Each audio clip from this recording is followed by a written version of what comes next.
Hi everyone, welcome to topic 4A part 4 where we continue talking about leading change. In this session we're going to be comparing and contrasting two different models of organisation.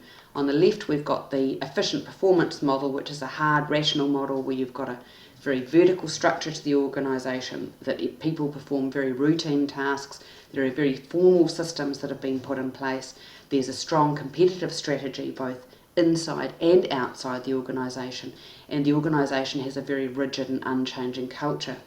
Whereas if we look on the right hand side, we've got what's known as the learning organisation, which is a soft, intuitive kind of model which fits, of course, the leadership evolution model of DAFT's, which is more a flatter structure, so there's a broader span of control.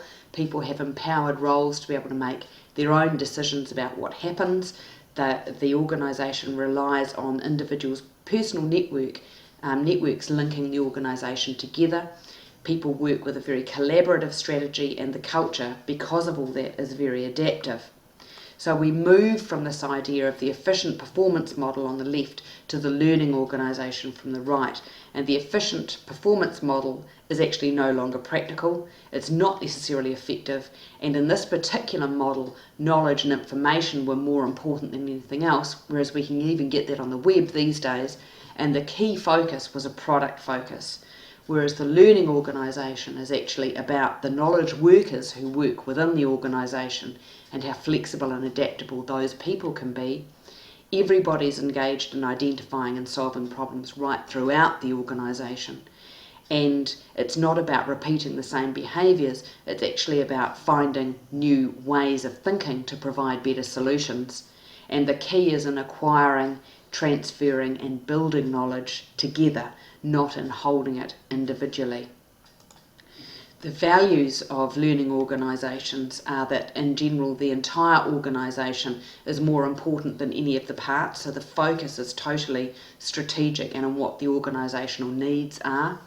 Boundaries between people and departments are minimised as much as possible, and they do that in a variety of ways with sort of matrix and project structures that actually cross various departments so that people are talking regularly. About a lot of equality, so not having rigid hierarchies and control, not having symbols of status. There's a lot of change in learning organisations, so you expect that change is going to be happening. There's a more risk-taking approach. That's not saying that they're not checking that things should work first, but there is more, a risk can be approached in a way that doesn't damage the organisation. The focus is on continual and incremental improvement going on every day in every way in all systems and places. And knowledge within the organisation is highly valued by all staff. The idea is that the organisation collectively constantly questions its assumptions and sort of opens the gates to creativity and improvement.